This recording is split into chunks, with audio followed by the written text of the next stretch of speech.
Rachel was a beautiful woman whose family was important and powerful, but she had no luck. Rachel fell in love and got married, but her marriage became boring and empty. She had 3 lovely children, a boy and 2 girls, but she didn't love them.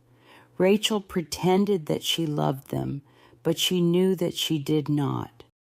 Rachel's husband traveled to the city each day and worked in an office, but he was not very successful in his job and did not earn much money. Rachel did not know how to make money either. They both spent more money than they could earn, so they had serious money problems. Rachel and her family lived in a fine house, which had a pleasant garden. Beautiful and expensive things filled the house. The children had all the toys they wanted, but sometimes it seemed like a voice was whispering in the house. The children could hear the voice all the time. Nobody spoke about it, but the whisper was everywhere. There must be more money. There must be more money. Rachel's son was called Martin. "Mother, why don't we have our own car?" said Martin. "Because we're the poor members of the family," she said. "But why are we poor, Mother?" asked Martin. When Rachel replied, her voice was cold, hard, and angry. "Well, it's because your father had no luck," she said slowly. "Is luck the same thing as money, Mother?" asked Martin. "No, Martin. Luck brings money. If you're lucky, you have money. That's why it's better to be born lucky than rich. If you're rich, you may lose your money. But if you're lucky, you will always get more money." "Oh, and is Father not lucky?" said Martin. "He's very unlucky, I think," said his mother bitterly. "Well, I'm a lucky person," said Martin. "Excellent," said Rachel, laughing. Martin had a rocking horse in the nursery, the room where the children played. While his sisters played with their dolls, Martin sat on the big wooden rocking horse and rode it madly. Then he stood in front of it, staring into its face. Its red mouth was slightly open, and its big glass eyes were wide and bright. "Take me to the place where there is luck," he said to the horse. The horse could help him find luck. That is what Martin believed. Sometimes he hit the horse on the neck to make it go faster. He rode it more and more wildly, hoping for luck. Rachel had a brother, Terry Brown. One day, Rachel and Uncle Terry came to the nursery while Martin was riding his horse. "Hello, young jockey. Is your horse going to win its race?" said Uncle Terry. Martin finished his mad ride and got down from the horse. "What's the horse's name?" asked Uncle Terry. "He doesn't have just one name. He has different names. He was called Sansovino last week," said Martin quietly. "Sansovino," said Terry. He was surprised. "But that's the name of the horse that won the big race at Ascot. How did you know that name?" "He talks about horse races with Albert," said Martin's sister. Albert was the young gardener who worked for Martin's parents. He had been Terry Brown's servant in the war when Terry was an army officer. Albert now worked in the garden of Martin's house. Albert knew a lot about horse racing. Terry was very pleased that Martin was becoming interested in horse racing too. He went to see Albert to ask him a few questions about his nephew. "Master Martin asks me a lot of questions about the races, sir," said Albert. "And does he ever make a bet?" asked Terry. "I don't want to tell you Master Martin's secrets. Please, will you ask him that question yourself?" said Albert. Terry took Martin for a ride in his car and asked, Tell me, Martin, do you ever bet money on a horse? Do you think that I shouldn't? asked Martin. No, I hoped that you could give me a tip for the next big race at Lincoln. What's your advice? Which horse is going to win?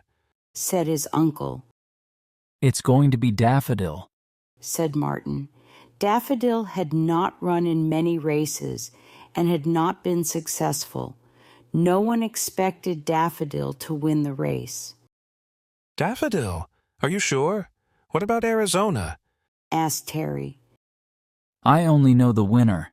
That's Daffodil. You won't give the information to anybody else, will you, Uncle? I promised Albert that I wouldn't tell anyone. Albert and I are partners. We share our information with each other. Said Martin. All right. I'll keep your tip about Daffodil a secret. How much money are you going to bet on Daffodil? Said Terry. 400 pounds. Said the boy in a serious voice. Terry was very surprised.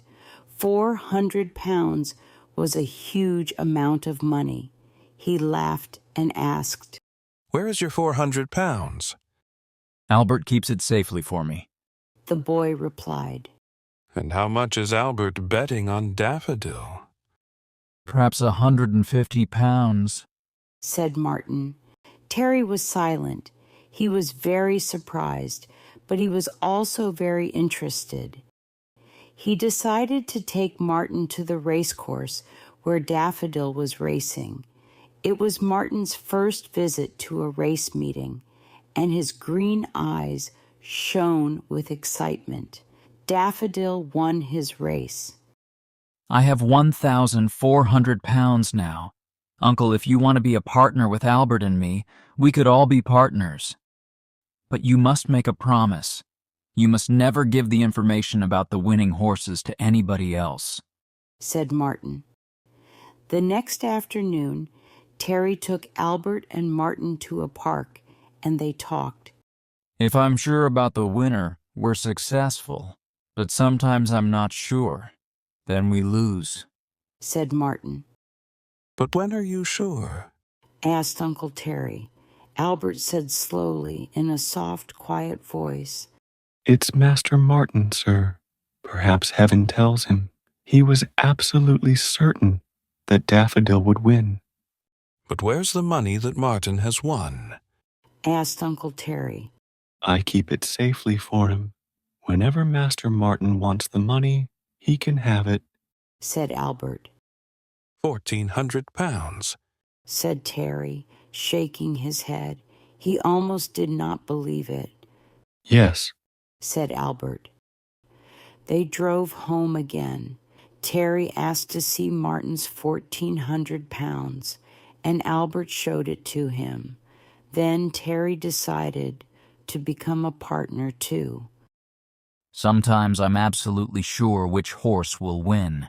I was sure about Daffodil. Sometimes I have an idea, and sometimes I have no idea at all, do I, Albert? Then we have to be careful, because we lose. Said Martin. And when you're sure, what makes you sure? Asked Terry. Martin looked uncomfortable. He said, Oh, well, I don't know. I'm sure, Uncle. That's all. The next race was the Ledger. Martin was sure about the winner of this race. He bet 1,000 pounds on a horse called Lively Spark. Lively Spark came in first place, and Martin won 10,000 pounds.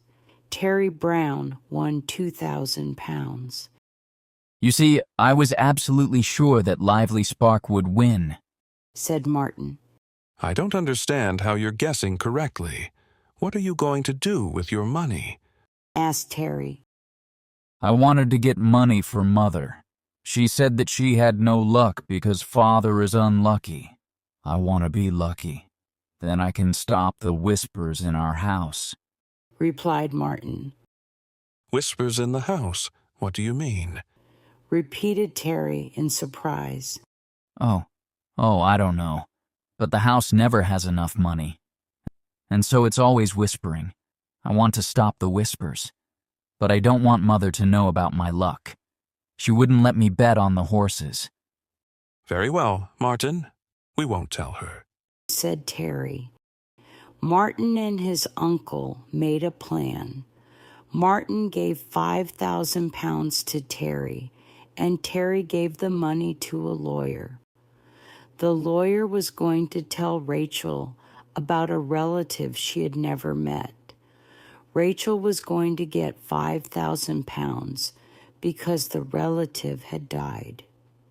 Each year on her birthday, Rachel was going to receive 1,000 pounds.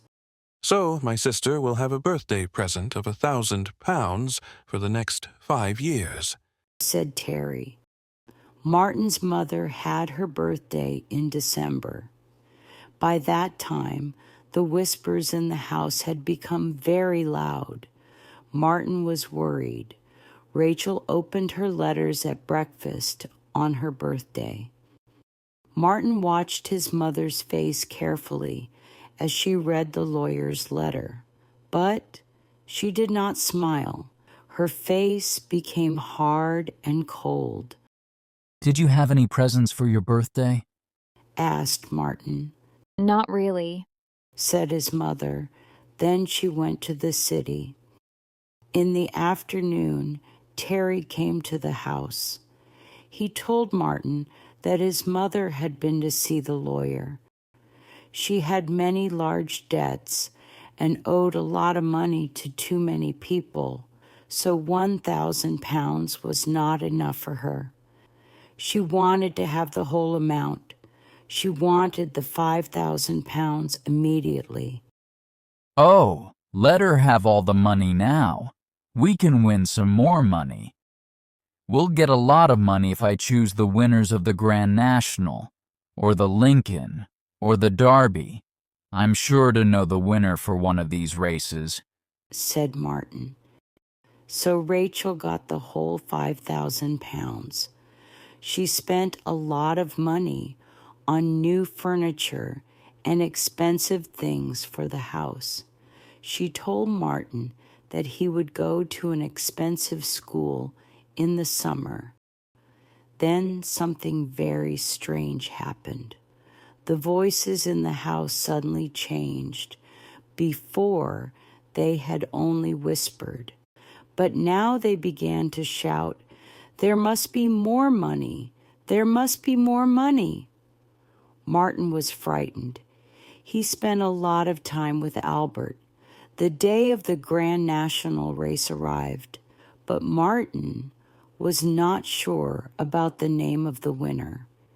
He bet on the wrong horse and lost 150 pounds. He did not know the winner for the Lincoln either, and he lost 50 pounds. He became very worried and his eyes were wild and strange. Don't worry about it, my boy, said Terry Brown. The next big race was the Derby, I must know the winner for the Derby, said Martin. His big green eyes shone strangely. Even his mother noticed that Martin did not look well.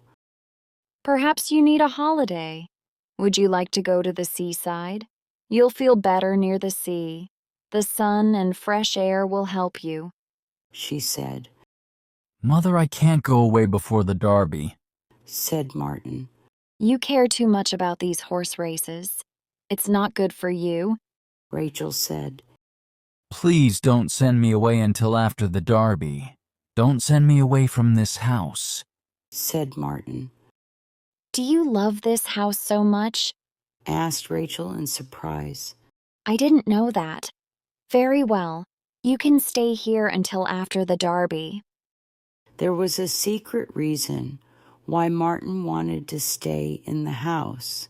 He had not told anyone about it, not even Uncle Terry or Albert.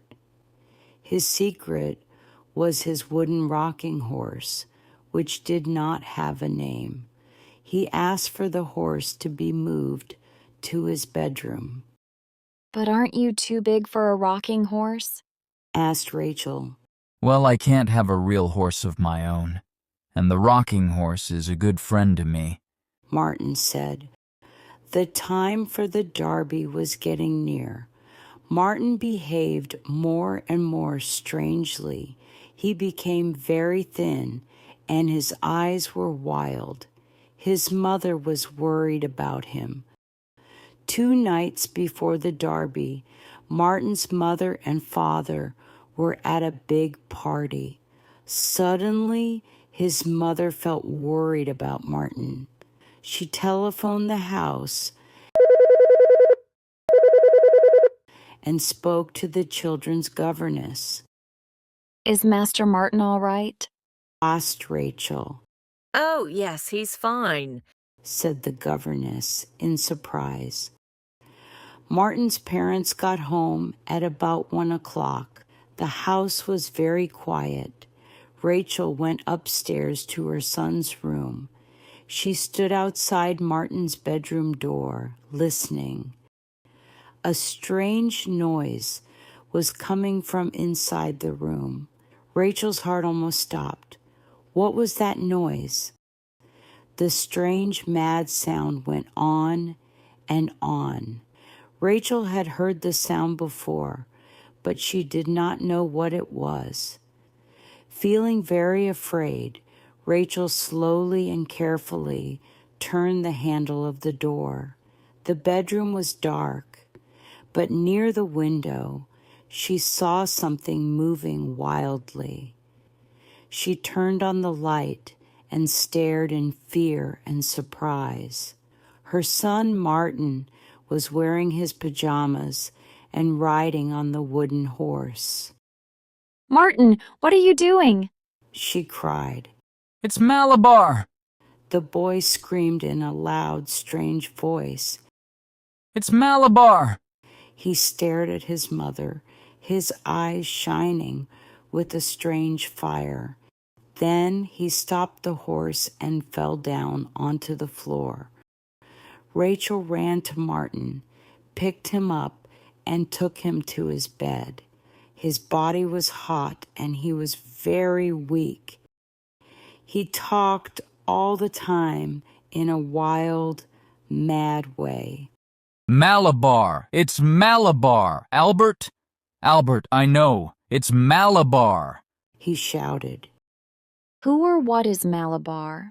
What does he mean? Rachel asked her brother later. Her heart felt as dead as a stone. It's the name of a racehorse. Malabar is running in the derby, said Terry. Martin was very ill, but Terry bet 1,000 pounds on Malabar. On the 3rd day of Martin's illness, his mother sat by his bed. Martin was not asleep, and he was not awake. His eyes stared ahead but saw nothing. They were like green stones. His mother's heart felt like a stone too. On the day of the derby, Albert came into the house in the evening. He wanted to see Martin. Martin's parents agreed, and Albert went into the boy's bedroom. Master Martin, Malabar came in first. It won. I did what you told me to do. I bet on Malabar. You now have 80,000 pounds. He said. Martin was very excited. He kept saying the same thing again and again. Malabar! Malabar! Do you think I'm lucky, Mother? I knew Malabar, didn't I? 80,000 pounds. That's lucky, isn't it, Mother? If I can ride my rocking horse, then I can be sure of the winner. Mother, did I ever tell you? I am lucky. No, you never told me, said his mother. Later in the night, Martin died. Terry Brown said to his sister, My God, you've got 80,000 pounds, but you've lost your son. Perhaps it's good that he's dead. Now Martin is at peace. He'll never have to ride a rocking horse again to find a winner.